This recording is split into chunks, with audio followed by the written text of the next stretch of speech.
You can always tell when a streak's going to come to an end. You win a couple of games, you probably shouldn't. There are teams out there that could use that quality of playoff goaltending. All right, Ray, you ready to do this? Yep, let's go.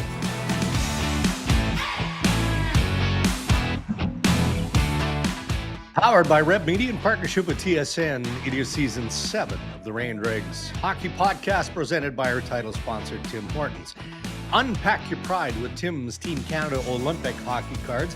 First ever of its kind, the Olympic-themed Team Canada set. 180 cards featuring men's and women's stars, legends included, duos, of course, and what would it be without gold medalists? All involved. 3 cards per pack, Ray, with chances to win one of 87 Sidney Crosby cards, 21 of 29 Nate McKinnon signature cards. Plus, there's Tim gift cards and thousands of free coffee and donut prizes only at Tim's. So collect them all. And so we tweeted a promo on this late last week, right? And it was just you and I having some fun opening our Tim's cards, given that it is Olympic themed. Got some really good and interesting feedback on social media because, apparently we're not the only ones who are like grown-up children who enjoy the mystery and everything that goes into actually ripping the little pack open and getting excited for the 3 cards that you get. Well, I gave Landon, my son, a group of packs for my grandson, for his son. And so he's 2. And so, so he can start collecting and things. And Landon opened the first pack right away. I'm like, that was for Luca. And he's like, yeah, but I wanted to see who was in it. And so he's got the 3 cards out, right? And I'm like, yeah, oh, well, I guess they'll end up in the book anyway. But it's pretty cool. Like the kids love it, but I don't know. It's just entertaining. It's entertaining to me to open and know that those cards will go in the book and the kids will have their favorite guys on the first page. And, I like that stuff. I think it's really fun.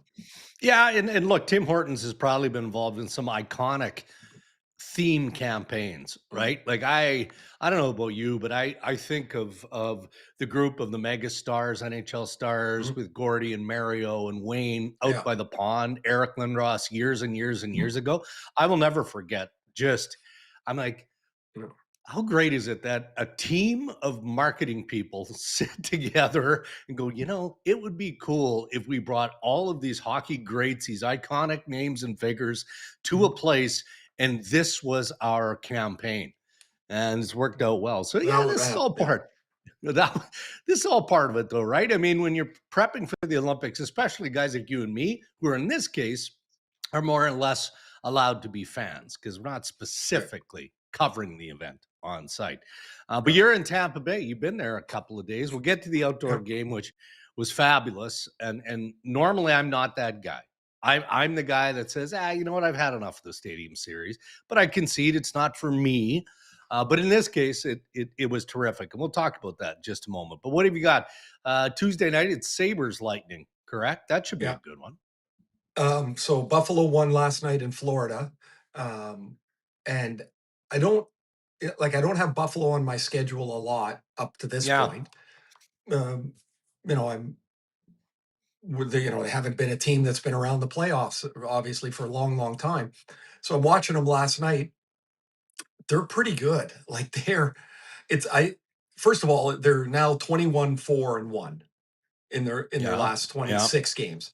So yes, it's a hot streak because that, you can't play at that pace forever, but man, they're fast, and they, Dahlin and Thompson and in particular are their stars. Like they're not good players. They're stars. And they run those guys a lot.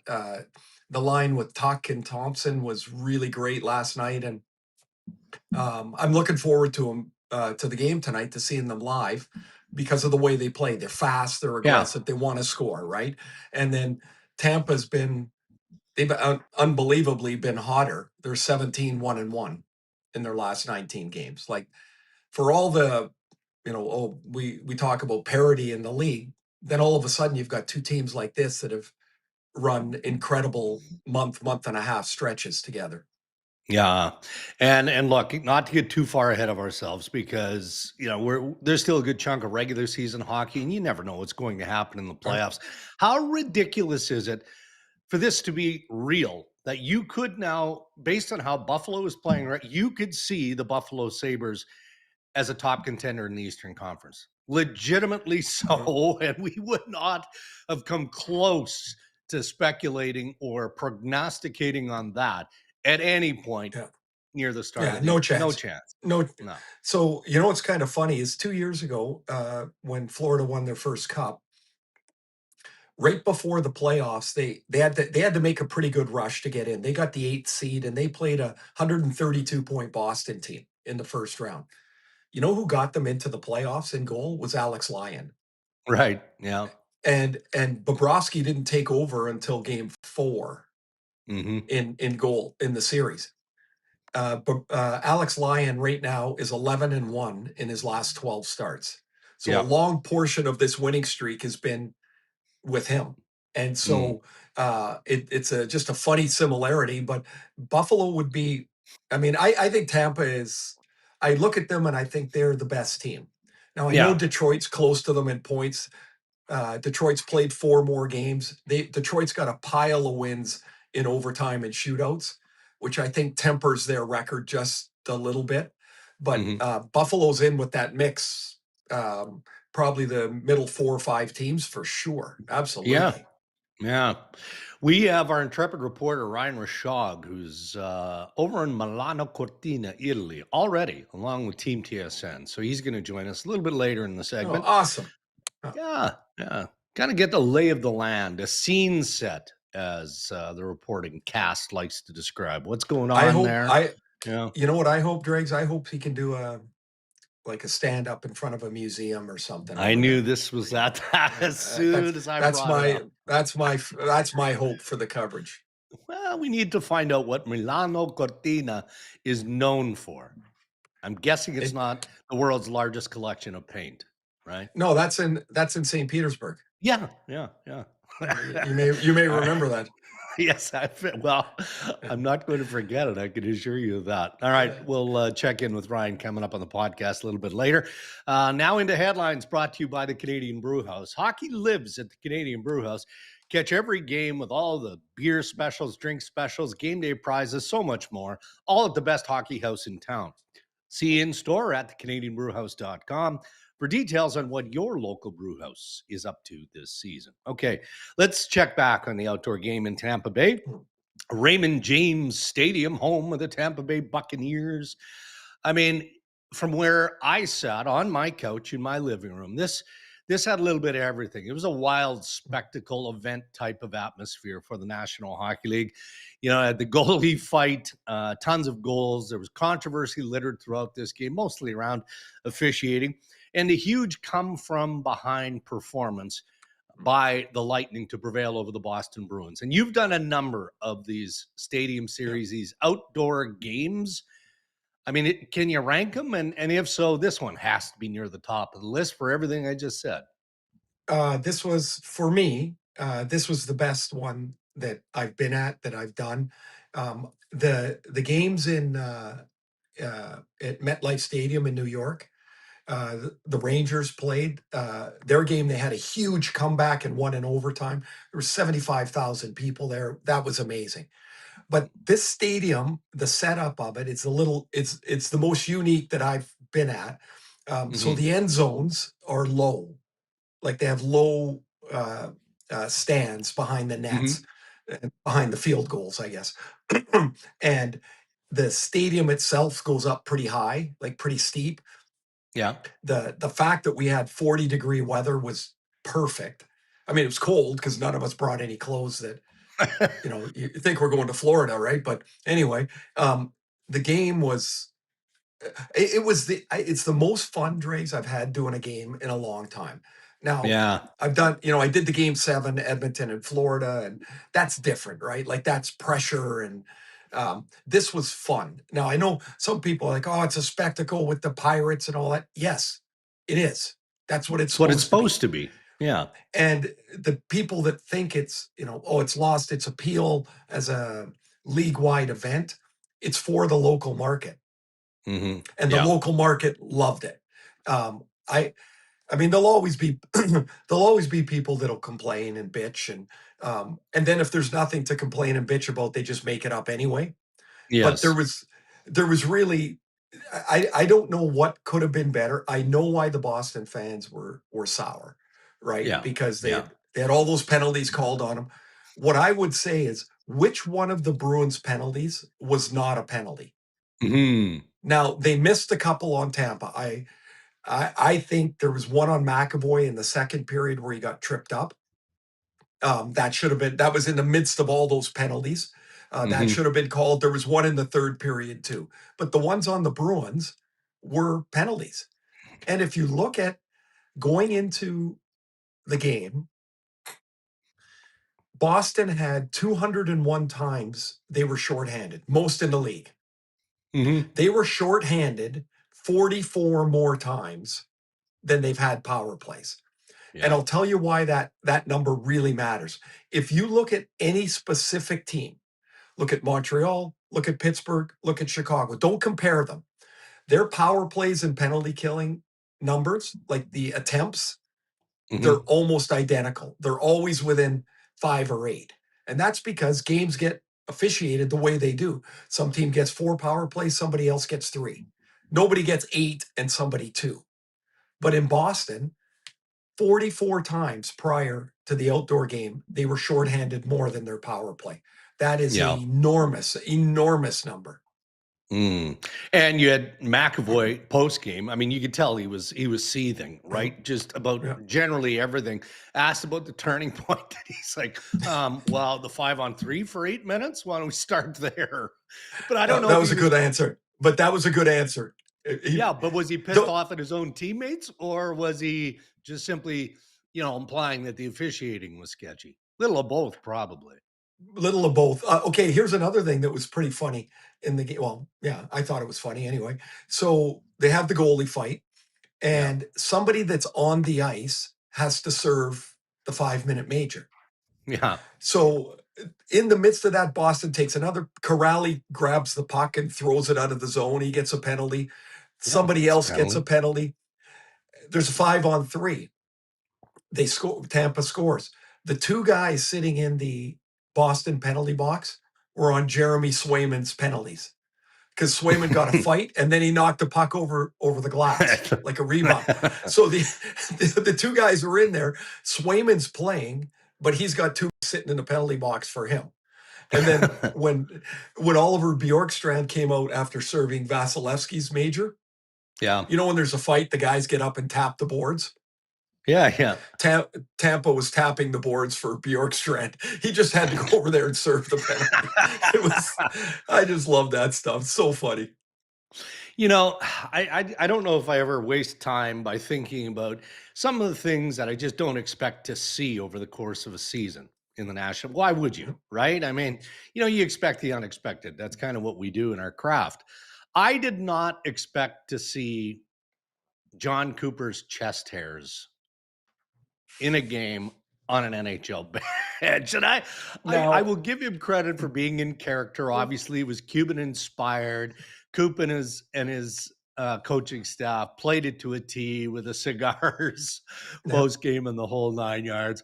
But with his swagger, man, he enjoyed that just a little bit too much from beginning to end. Well, I'm going to see him this morning, and I'm going to see if he's got anything to match for tonight. But is there a coach that I can't think of another coach that would have wandered out there like that? No. And wore it like that. Now, when it was 5-1, I wonder if he was thinking, "Well, I'm kind of cold, and this is no fun."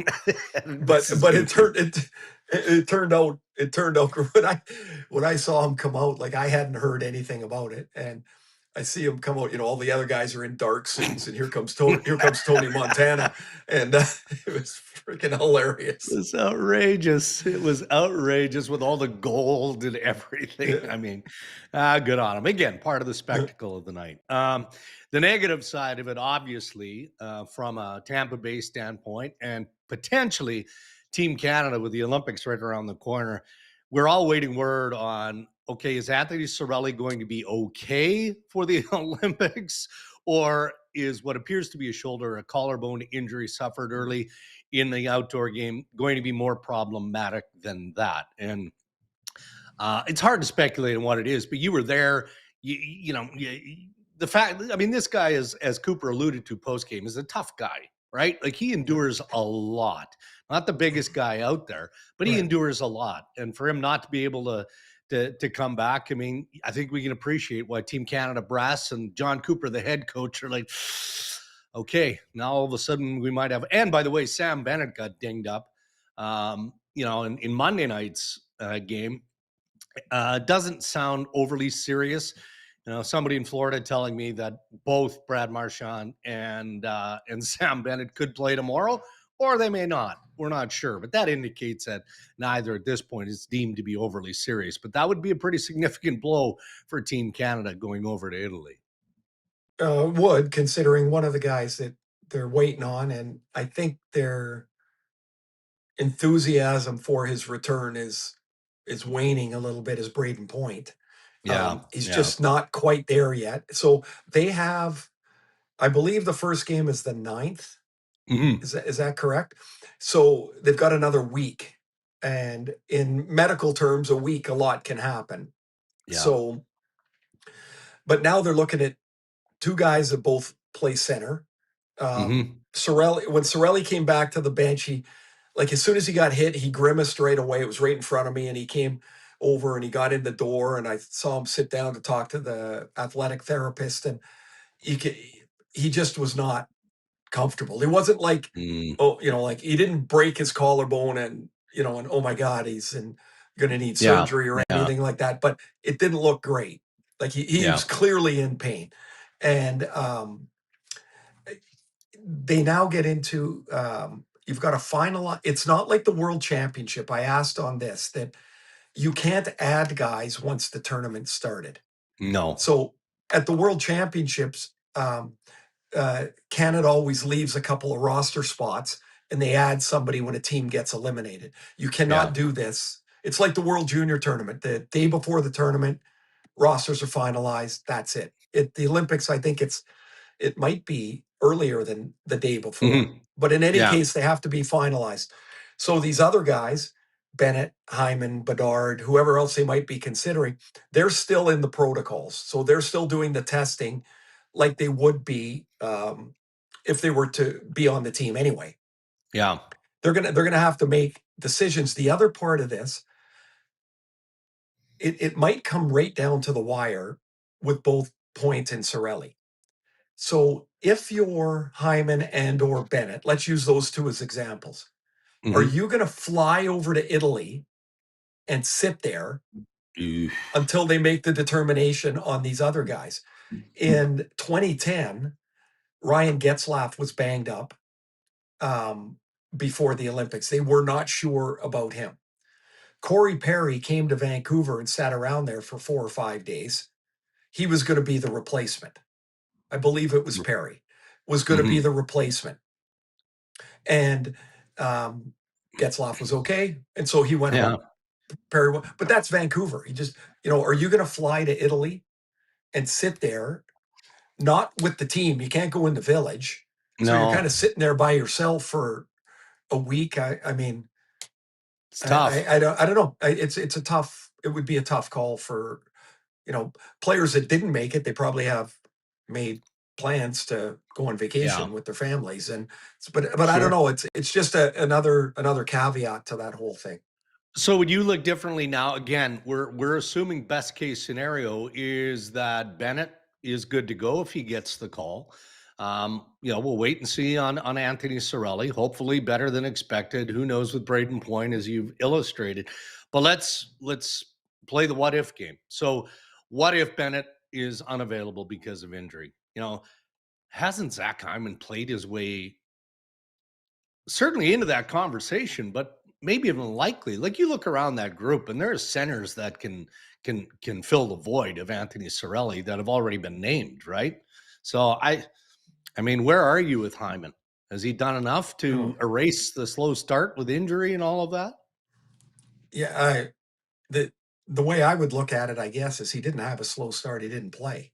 Yeah, And when he well, came back, he scored at an exceptional rate. He's way over a 50-goal rate. And he plays with McDavid. And that has to mean something. Now, if they're thinking that Bennett can be more of what Cirelli was, maybe that becomes their consideration. Wouldn't it be wild if both of them end up there? yeah. Like, I don't know who the first guy is. Like, I don't know who player A is and player B is, but Yeah. I would think Hyman is more than likely complicated all of this stuff. I think so. And I said it before when we were talking about it. There's no place that Zach Hyman would hurt this team. No. Like, wherever say you you play decide, him. say he doesn't fit with McDavid because of the other guys on the team, whatever, and you needed him as a checking fourth line right winger. Well, No then you got your problem. checking fourth line right winger. I think Zach Hyman can fill a multitude of roles on that team, and I would say the strength of Bennett is that he can do it too. Like, he can play the wing, he can play center, he can play in your.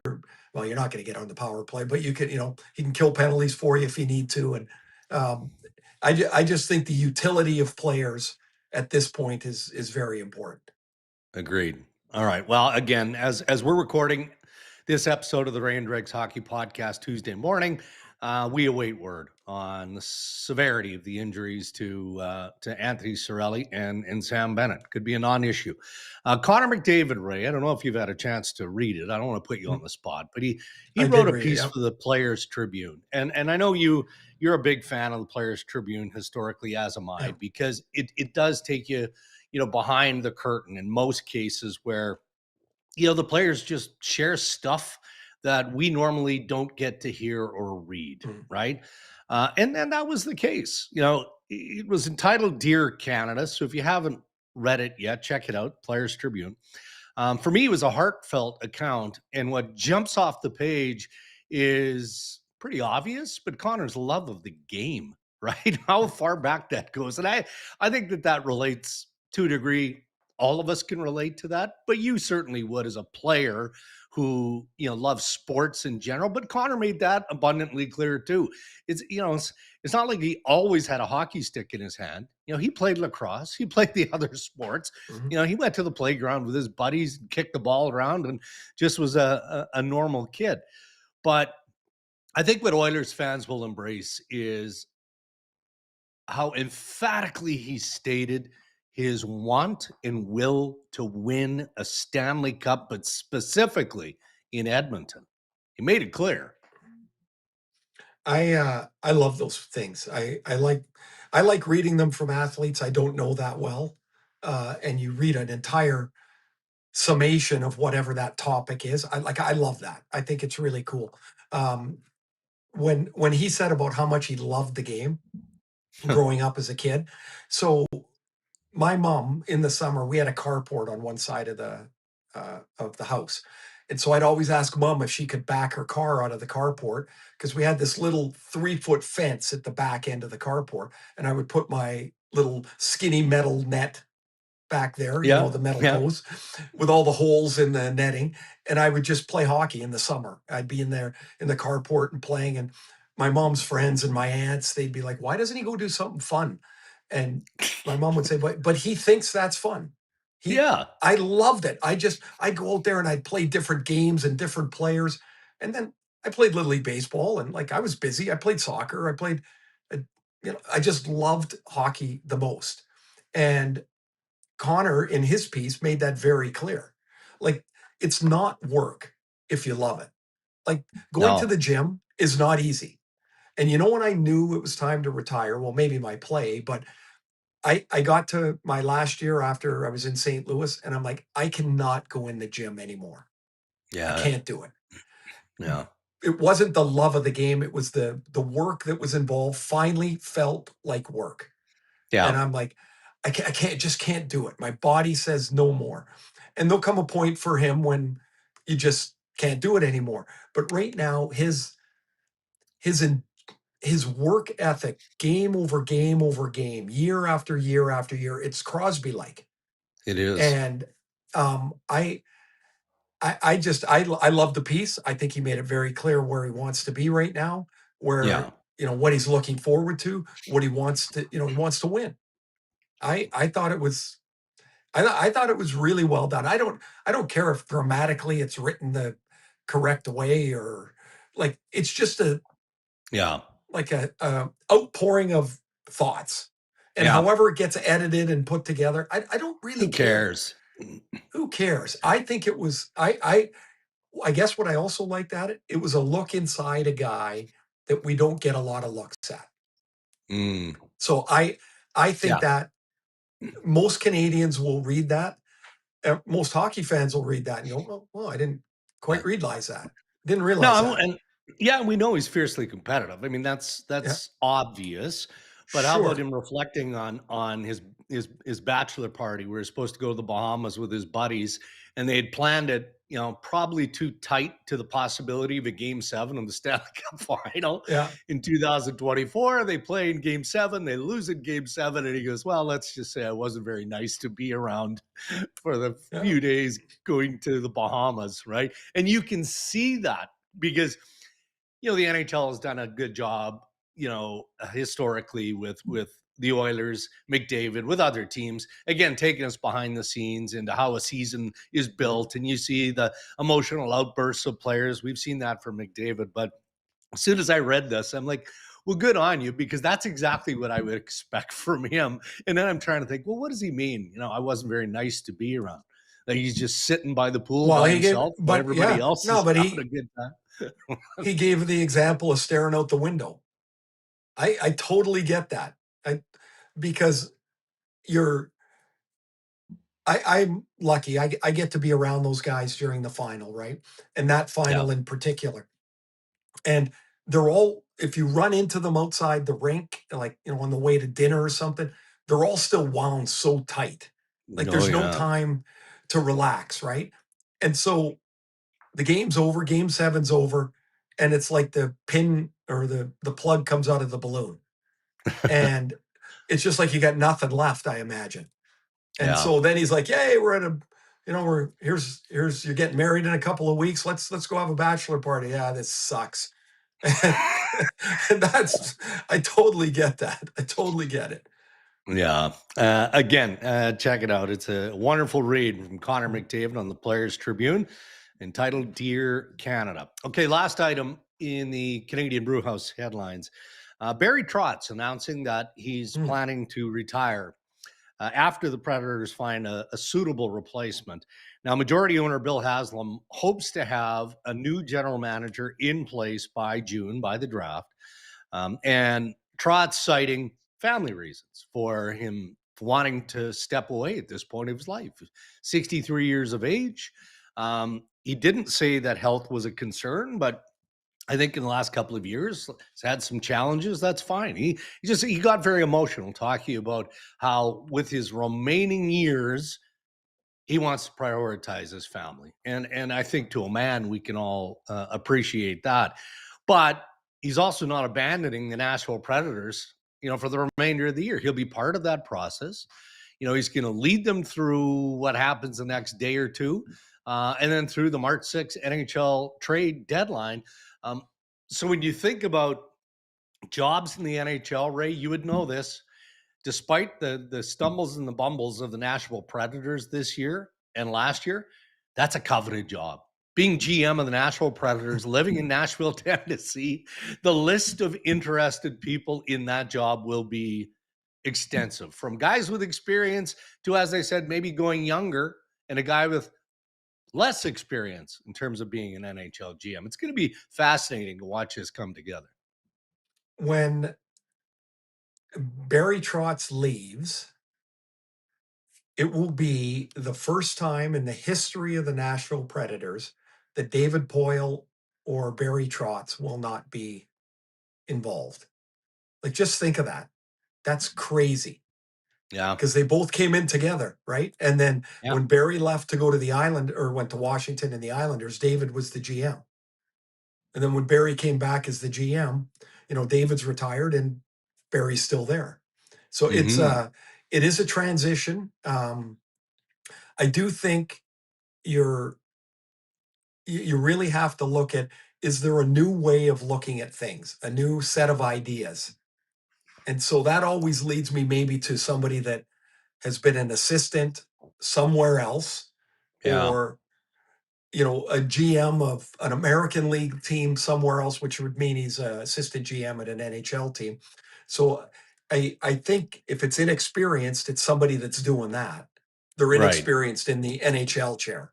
And I almost think that's something. If I were the owner with a couple of $1 billion, I think I would really look at the change of ideas that a new person would bring. Yeah, and who knows what the hierarchy is going to look like? Is it as simple as replacing Barry with a general manager? Or, there's been all kinds of speculation around Brendan Shanahan as an example, right? But he doesn't want to be a GM. No, but maybe, he'd like to be a president again. So that's what I'm saying. Me too. Me too. Well, okay. Well, so your name is you too. Ray Ferraro and Brendan Shanahan, likely presidents for the Nashville Predators. I want to go. Yeah, right. Come on. We'll see how it all plays out. Don't be a knucklehead. You threw it out there. I didn't. You said, I want to be a president. So there you go. I'm not even the president of my own house, for crying out loud. Like, what the hell? All right, those are your headlines. Thank you to the Canadian Brew House. Rare treat. We've been to Italy a number of times, but we're going to bring in Ryan Rishaug before we bring in Chris Sabunia to bring us our Tim's Hockey Challenge. But there he is. Ryan Rishaug has been waiting patiently on the podcast, listening to all the great things we've had to say. You are in Milano Cortina. Yes. Are we working yet, or are we just,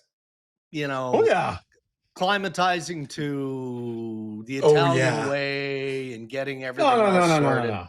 No. This is not a holiday, Dregs. This is not like when you go to these events and it's basically 3 days of nothing. So yesterday, Mark Masters and I went to Hockey One, the main rink that everybody's been talking about so much. Update.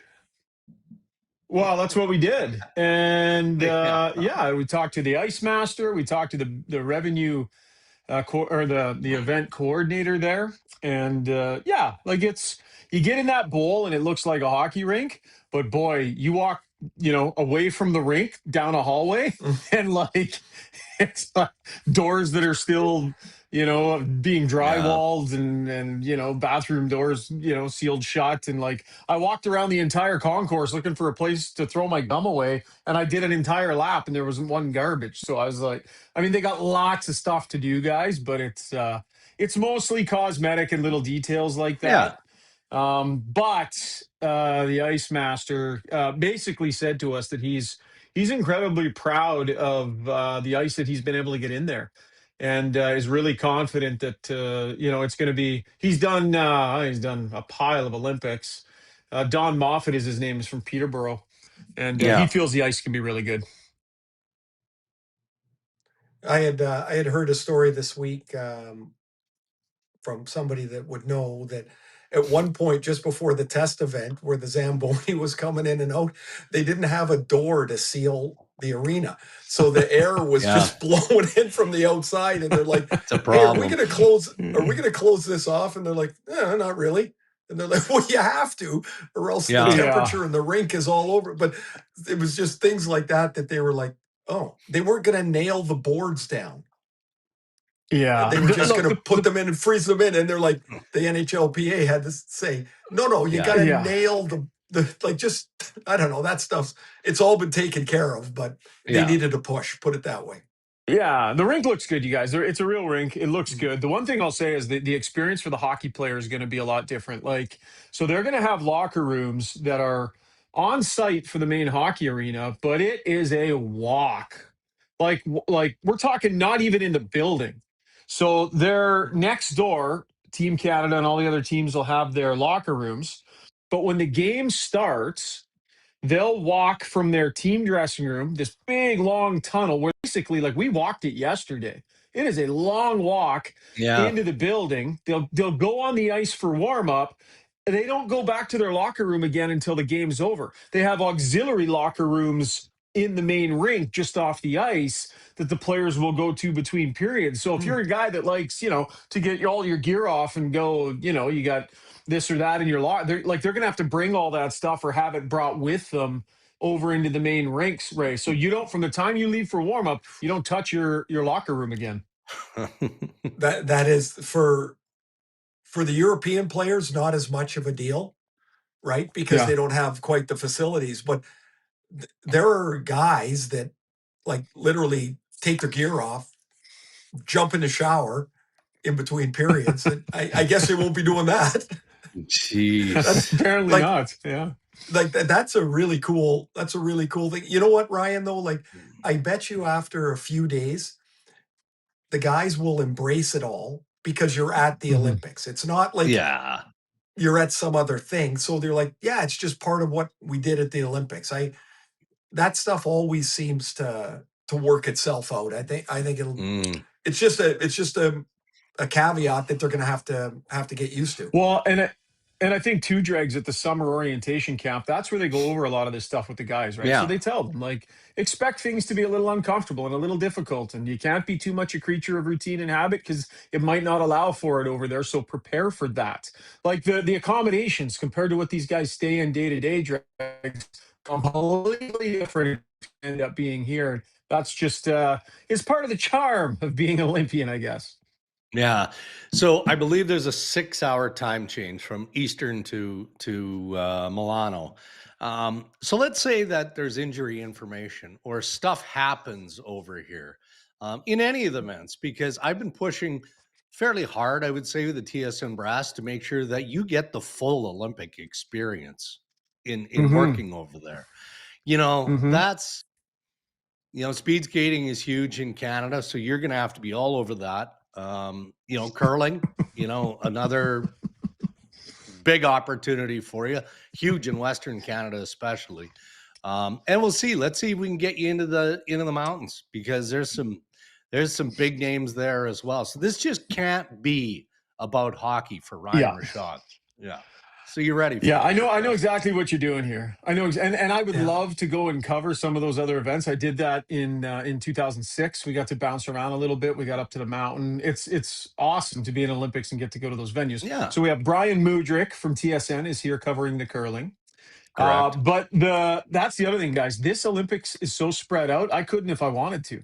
It's like hours and hours and hours to get up to the mountains where the ski events are and where the curling is. So no, Mark Masters, myself, Dave Parker, our main focus is going to be the hockey tournament. We'll get going with the women here in a couple of days. They open up against Finland, Nice. so we'll be chatting with them in the next couple of days, and the U.S. as well.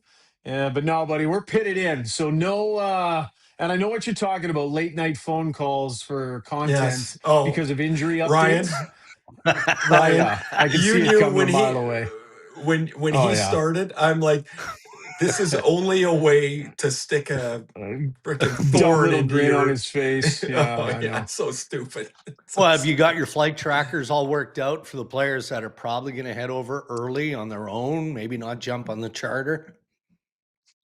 Oh yeah, we're all over it. We're just gonna go live at the airport to get that shot from 200 yards away. We believe that's Conor McDavid getting into a black SUV. Exactly. All right. Hey, Ryan, last question. I don't know if you know, are any of the guys going to get there for the opening ceremonies? Well, no, I don't think so. Although there was talk about Leon Draisaitl being in the mix to bear the flag for Germany. And I think there's a bit of a process for that to happen. I'm just grabbing their schedule here. So opening ceremonies are on the 5th. So that's in a couple of days. And I think that might be a little bit tight. I think like Canada's first time on the ice is going to be Sunday night at 7:45 here in Milano, and the men's team. So I would be stunned if they were able to get here in time for that. But I mean, if Draisaitl was going to carry the flag, bear the flag, that'd be something. Yeah, that'd be amazing. I ran into Charlie McAvoy at the outdoor game, and him and Jeremy Swayman and Jake Ottinger are going to be able to make it So the three of them are going to go to the opening ceremonies. I was just curious if schedule allowed for any of the Canadian guys to go. It'll be something that they're not prepared for. It would be an amazing thing to do. Awesome. Yeah. All right, Ryan. Thank you. We will check back. Well, you're there for 3 weeks, so chances are we'll have. I don't know if Ray will be around for it though, because today's Tuesday. We've got another episode on Thursday. I'll be there. And then Thursday. Ray goes on. Yeah, you'll be here Thursday, but Ryan has already touched base with us, so we probably won't need him back on Thursday. I'm thinking when the event is underway and you're having your fun in the sun type of thing, Ray. So I don't know if you'll be back with Ryan, is what I'm saying. But Ryan will be back. I just Ryan, have a great trip. Enjoy the pasta. Have a little red. Don't let it. And as you know, as I like to say to you, careful don't with the gout. Get away from you. Don't let it get away from you. I've seen it happen. Wine's hard on the gout. It is. Everything over here is really hard on the goat, guys. So I'm already being super cautious. We'll see you guys. Right, buddy. Yeah, thank you. All right, from Ryan Rishaug and Milano Cortina, let's bring in Zuby. Chris Abunia to bring us up to speed, up to date on the Tim's Hockey Challenge. And fellas, I will dive on the sword. Second time this year this has happened, and I feel shame. I thought I had submitted my picks, but I guess I either got distracted when I went to hit the submit button, but when I went to check, when I went to check the next morning, so it was a Friday morning, on how I did, because I remembered picking players, it was still up. So I did not submit my pick. So shame on me. I'm a dummy. So I get an 0 for 3 for last Thursday. Wow. That's going to loom large here for the day Ray had. Yeah. I remembered to submit my pick, Zuby, and and I think I'm quite proud of my 2 for 3.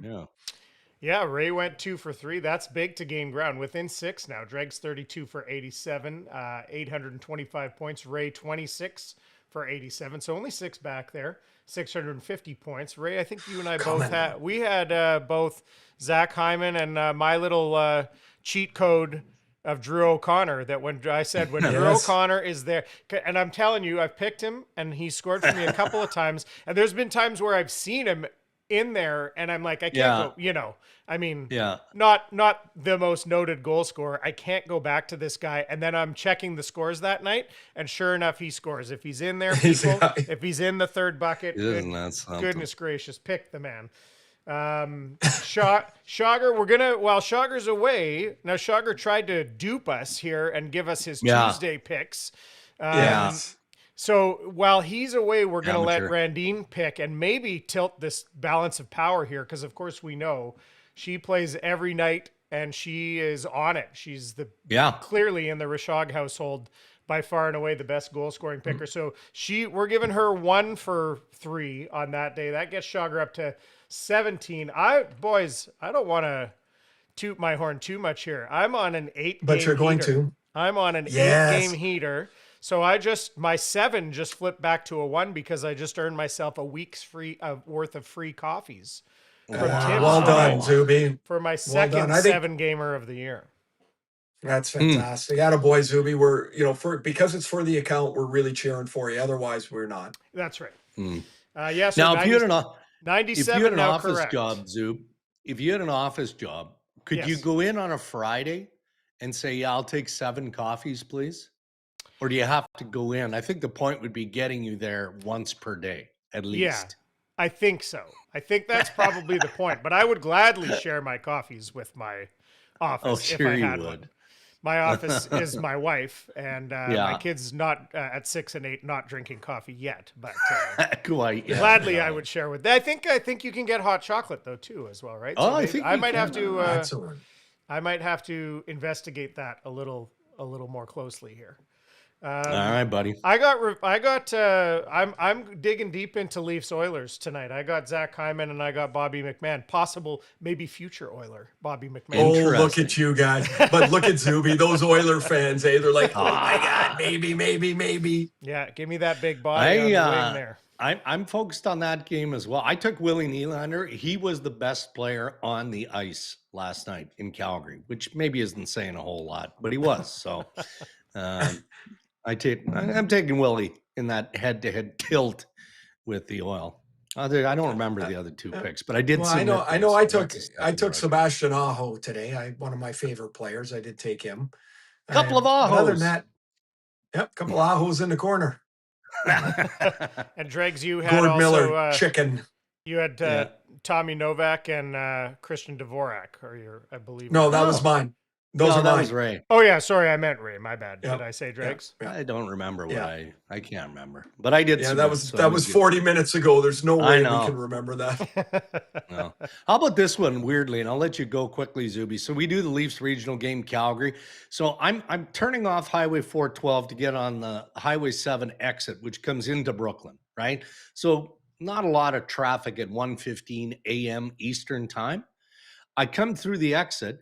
There's like 5 police cars, lights go in the whole 9 yards. It's a ride program at 1:15 a.m. I had to blow into a breathalyzer. And the funny part was, I mean, whatever. They're doing their jobs, it's safety base. I'm good. I'm working. Guy who's there's 2 police officers come to the truck. Hey, did the Leafs win? He's looking at me, but I guess by law they have to follow through if they stop you. I mean, what are they stopping you for breathalyzer reasons? So anyway, I was all clear, no drinking on the job, and off I went. But kind of a weird experience. It's kind of an odd time to run into that. Yep, on a Monday, little bit especially. Strange, but hey, I do feel safe. If they didn't know the score of the game too, that means they weren't in the car on the phone. They were out there doing the job, keeping the streets safe. Exactly. So. All right, Zuby. Thank fellas. You. All right, thanks Chris Abunia, the Tim's Hockey Challenge. Okay, back to Tampa Bay, Florida. Is it warmer today? It's Tampa and Buffalo. Marginally. Is it warmer? Marginally. Yeah, we'll be warmer tomorrow. I think I'm going to try and play golf tomorrow. Right. But it's going to be close to 70 Fahrenheit, which will be kind of nice. But a little colder this week than anticipated. So we got Buffalo today, day off, Florida on Thursday. So I don't know if it's AI driven, probably a good portion of it, but I'm fascinated. And I'm not trying to kind of overlook what's going on in Florida. It's a serious thing, right? When you have a significant climate shift like that, bad stuff happens. The farmers suffer. So I'm not trying to make light of a situation.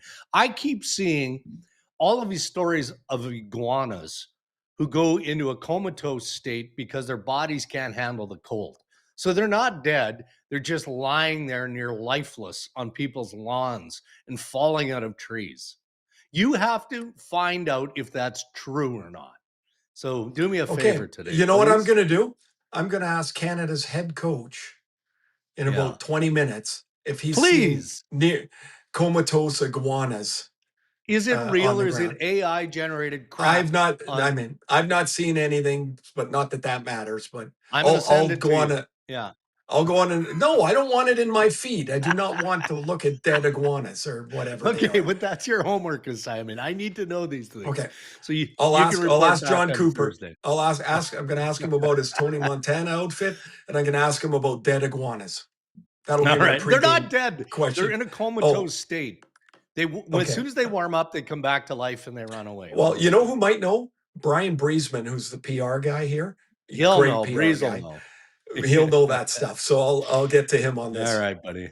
Thank you. I appreciate it. Thanks for listening, everybody. Have a good couple of days. Dregs, thanks. We'll talk to you Thursday. Yeah, you bet. And we'll get Ask Ray and Dregs anything going on Thursday as well. So you can send us your thoughts and questions, either DM us on X or visit rayanddregs.com. Thank you to our sponsors, our title sponsor, Tim Hortons, Canadian Brew House. Thank you. Until next time, stay safe, everybody.